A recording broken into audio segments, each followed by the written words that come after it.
Starting a brand new world in Minecraft can be very slow at first, we all know that.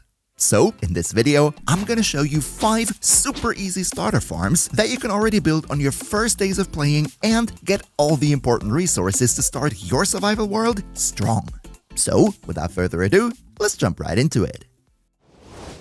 Okay, first of all, let's talk about the most important thing in every survival world, and that would be food. Here is how you create a very simple, fully automatic crop farm. Start out by removing one block and filling up that hole with water. On top of the water, we're now going to place a composter, followed by a normal building block on top of that composter. Against this normal building block, we're now going to place a couple of torches just to make sure that the farm is neatly lit up later.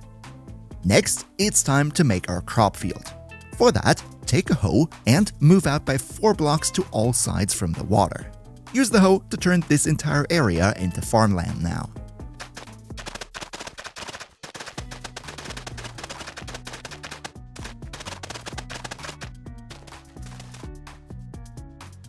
Once the field is done, you now want to wall the whole thing in. To be more precise, the wall should be 2 blocks high.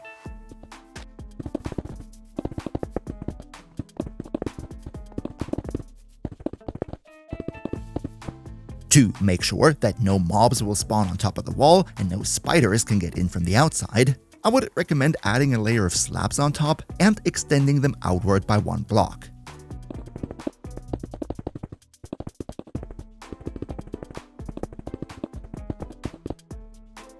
However though, what would be a farm without crops? So now it is time to plant our food.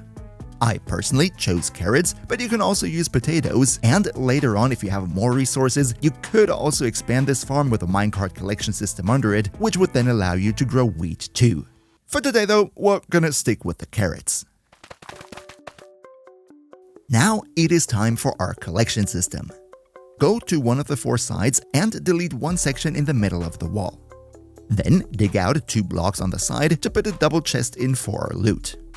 Connect the chest with 2 hoppers like you see right here.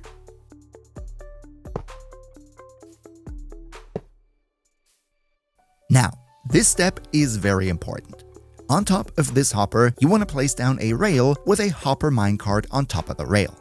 You can then delete the rail again so that the hopper minecart falls on top of the hopper. Then place a temporary block over the hopper minecart and repeat the exact same step. Put a rail on top, add another hopper minecart, and then delete everything so that it falls right on top. Now position a slab like this just to make sure that the villagers can't move through here. Around this 1 block in the middle here, you want to build a little enclosure just like I show right here. Next, time to bring in our workforce. Go to a nearby village with a boat and capture 1 unoccupied villager. Bring them over near the farm, and then when you delete the boat, he will automatically go through the gap in the wall and turn into a farmer. Once he's in, you can go and close the wall again. The final step would be to get a second villager into the middle of this enclosure. You can do this however you like, however I think the easiest way to do this would be to place a workbench block in the middle and then a temporary staircase so they can move in. Now, the farmer villager is gonna farm the food and he will try to share it with his companion. However, because the hopper minecarts are exactly in the way, they will pick up all the food he throws and put it in the chest for us. By the way, if you wanted to, you could also build a second field exactly on the opposite side to double your hourly income. But of course, food is not the only thing that you need to comfortably survive in your world. One resource that you can basically never have enough of would also be iron. So, let me show you how to make a super easy and beginner-friendly iron farm with only these very basic blocks. For the build itself, we need around about a 20 by 20 blocks area, so it's not too crazy, but very important, do not build this near to any villages. Ideally, you want to keep at least a 50-ish block distance to the next village. For the build itself, we start out by preparing a 5 by 5 block area on the ground. Around those blocks, you then want to build walls, which have to be 4 blocks high, and you can also already put a roof on it if you want, but for that, please use normal blocks like I do here and no slabs just yet. However though, keep a little entrance open for the time being. Up next, we take a shovel and use the right-click function to turn the grass into path. With this path, we want to go out 8 blocks in every direction from the farm, and then turn that entire area into path blocks. This way, we make sure that no iron golem can spawn outside the farm.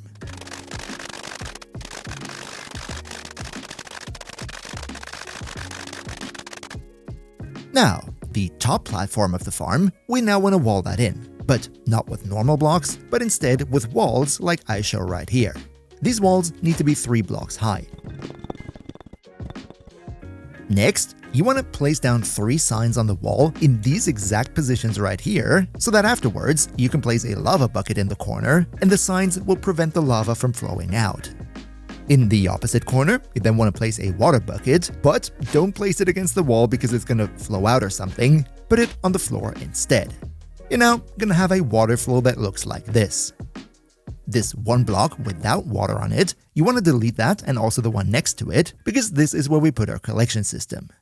Place a chest in this position right here from the outside so you can open and close it, and then from the inside, you want to make a hopper pointing into that chest. This is where we're later going to have our loot.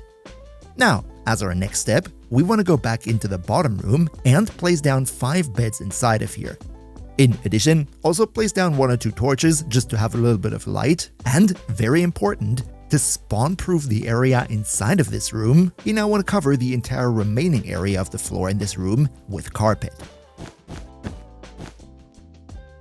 I actually decided to put a glass window in on the side here, just so that we can later look into the farm and see what's going on, but for your own world, you don't have to do that.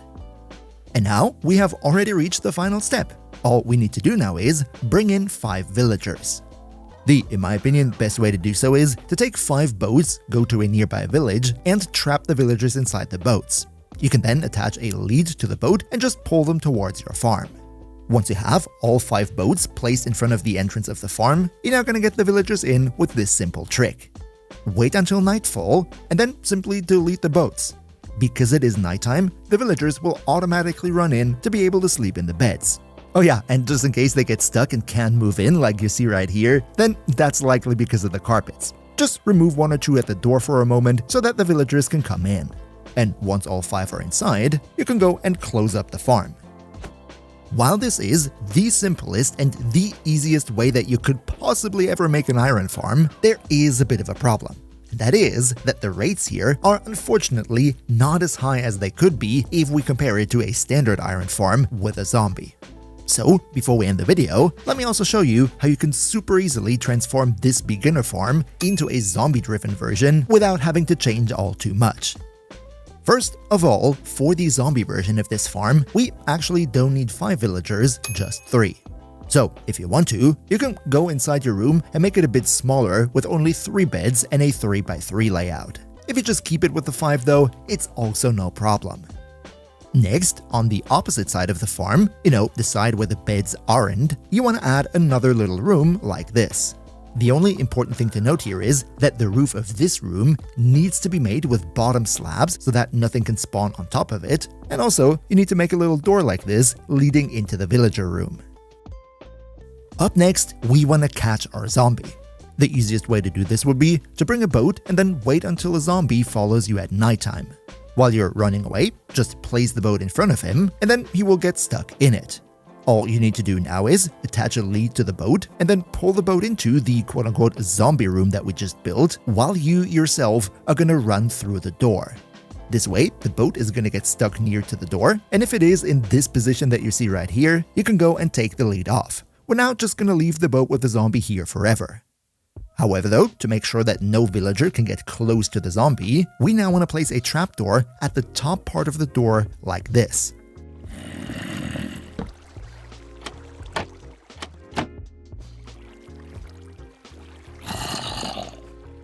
Then we go out of the farm, close up the zombie room, but we're going to make a 1-block hole into the wall right here. Through this hole then, we're going to place a lever against the wall with which we can then flap open and close the trapdoor. This is very important. Now, also here, if you haven't already, now would be the time to get 3 villagers into their bedroom. Just in order for this to work, make sure that the trapdoor is flapped down so that the villagers can't see the zombie. Otherwise, they would just not go into there. The way that this farm works now is, when you switch the lever and flap the door up, then the villagers will see the zombie and start panicking. Panicking villagers spawn an iron golem once every 30 seconds, however, they do need to be able to sleep every 20 minutes. So what you need to do is, once in a while, just flick the lever, make the trapdoor go down so that the villagers don't see the zombie anymore, which means they can go to bed and the farm continues working. Later on in your playthrough, you can also go into the Nether and build a daylight sensor to automate this whole process. But hey, we're talking about a day 1 farm here, so for beginners, the lever works just fine. And in case you want to know how the whole thing with the daylight sensor looks, then this right here is how we modify the farm. First of all, you have a daylight sensor that you set to night mode so it only puts out a signal when it is dark outside. Next, we want to have a redstone line with 6 redstone blocks connecting into a repeater. It is very important that the line is exactly 6 redstone blocks long, because that will make it that when it is about to get dark, the signal needs a little bit of time to actually make it to the repeater. This ensures that the whole mechanism only fires when it is properly dark outside, when the villagers can actually go to bed. So the rest of the mechanism here is a couple more repeaters all set to maximum delay. In this scenario right here, I took 7, but if you wanted to, you could add more to keep the trapdoor closed for longer if you think that is necessary. And then lastly, we're going to connect this whole line into a comparator on the left side, and then the other side of the signal, the one that comes directly from the repeater, that goes into the back of the comparator. And the rest of the mechanic here is just, a redstone connection to the top of the block on which the trapdoor is positioned. So let's take a look at it again. Right now it is day, the trapdoor is open, the villagers are scared. If we now set it to night, then we will get a signal, the trapdoor closes for a moment, everybody goes to sleep, then it opens automatically again, and they are scared again, and are now able to spawn another iron golem. Congratulations! This is now fully automatic, and it will work like a charm. And as always, if you could leave a quick like for the video, that would really help me with the YouTube algorithm, so cheers so much for your support. And in case you don't have access to enough villagers to make the whole iron farm work in the first place, let's talk about the next one on our list, and that would be a very easy to make villager breeder so that you always have enough villagers around. This right here is what you need, and now let's check it out. Okay, for this villager breeder, there are multiple different designs available out there. However, for this video, I chose the one that needs the absolute cheapest materials. Starting out, we do by making a door frame with normal building blocks. Into this door frame, we're then going to position the most expensive block of the entire build, which would be just a standard iron door. To open and close it, place a lever on the side. Next, out of the door frame, we want to make a small little 1x1 fall pit like you see in the background right here.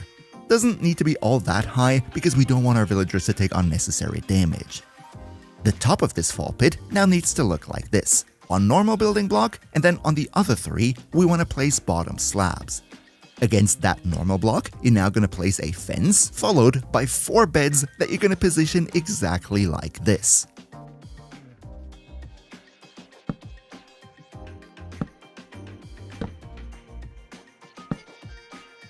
Over the beds then, you want to place trapdoors.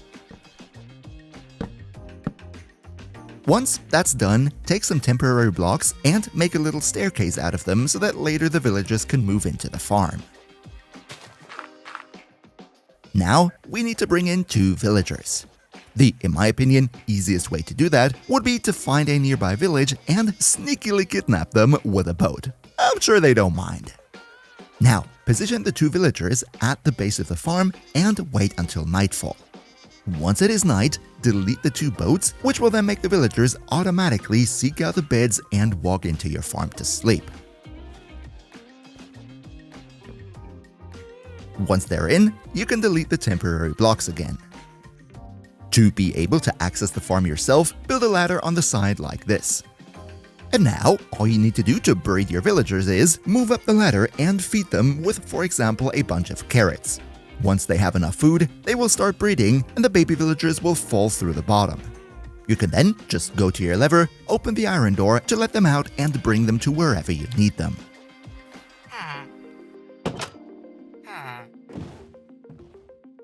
Another item that you can never have enough of would be lava buckets, no matter if you use them as fuel in your furnace or to build various different farms. And luckily, you can make an infinite lava farm in just about 1 minute. Here is how you do that. First of all, start by placing a row of cauldrons. You can really make it as big as you like. I personally here only use 5. Then build 4 blocks high, like I do right here, and place a row of normal building blocks right over these cauldrons. These floating blocks you now want to turn into a little platform. I personally use slabs and glass blocks to make it look nice, but you can really use whichever materials you like here. Then, on this platform, we will put down lava and build a roof over it. I personally use slabs for this so that no mobs can spawn on top of here. And then, all you really gotta do is place down 5 pointed dripstones under the 5 blocks that the lava is on, and as you can see right here, those pointed dripstones will now over time automatically fill up the cauldrons that you can then take the lava from once they're full. Wish you a lot of fun with the smelting.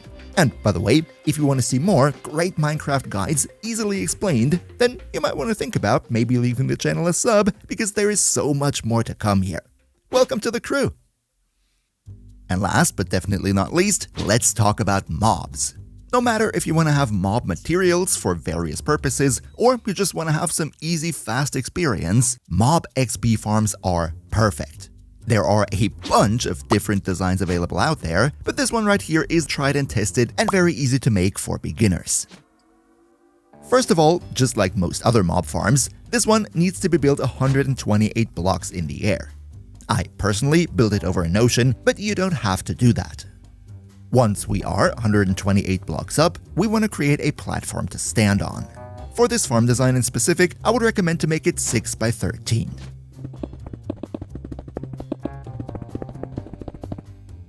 After the platform is done, place down a double chest in this position right here, followed by 4 hoppers all pointing into the chest. On top of the hoppers, you then want to either place slabs or, like I do right here, campfires, so you can turn this farm into an automatic one if you like. For the time being though, we switch off the campfires with our shovel. Now, take a couple more building blocks and position them on the ground around the outside of the hoppers. This is so that we later don't accidentally get too close to the mobs. Okay, for this next step, it's very important that you get the number of blocks right. Over these building blocks that we just made, we want to go 2 blocks higher.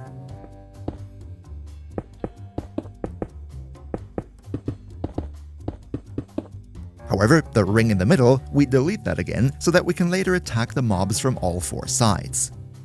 On top of this quote-unquote floating ring here, you want to go up 20 more blocks.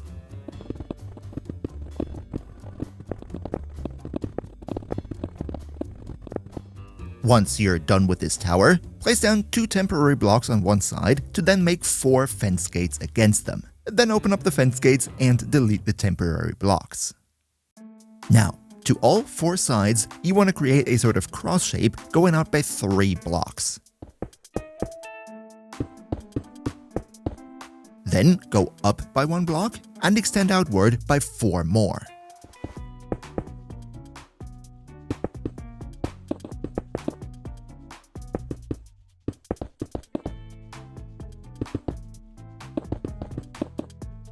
Once the cross is done, go into the middle and stand on one of these edges and start building a wall around the whole thing. In the middle, it needs to be 3 blocks high, but on the outside, you only need 2.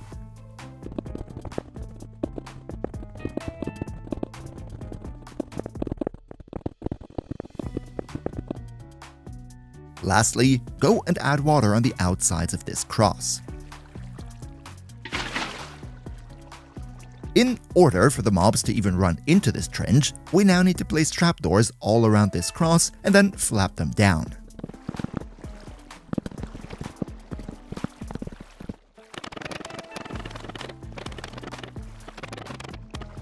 Now, fill up the space between the arms of the cross with more building blocks so that we have a total of 4 platforms like this.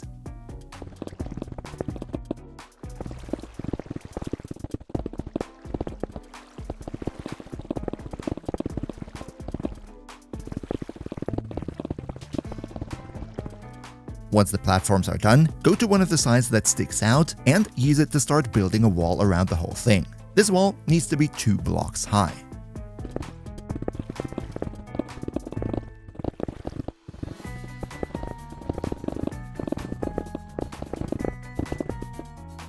Lastly, we want to prevent spiders from spawning in this farm, so what we do is place down a couple of carpets exactly like I show right here. The first one at the very center, and then make a pattern like this with 2 blocks of free space in all directions. By the way, in case you don't have enough wool to make all those carpets, you could also just use trapdoors instead. And that would be the first finished spawn platform.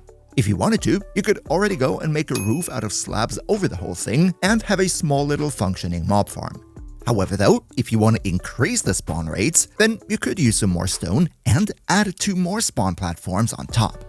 However though, important to mention here, this 3-platform design is the maximum you can do by default, otherwise the farm will stop working properly. However, if you want to see a clever solution on how to add even more platforms, then you can also check out the advanced version of this farm with the link up in the cards. And now also don't miss these amazing creeper farms right here for infinite gunpowder. See you next time, and until then, craft well.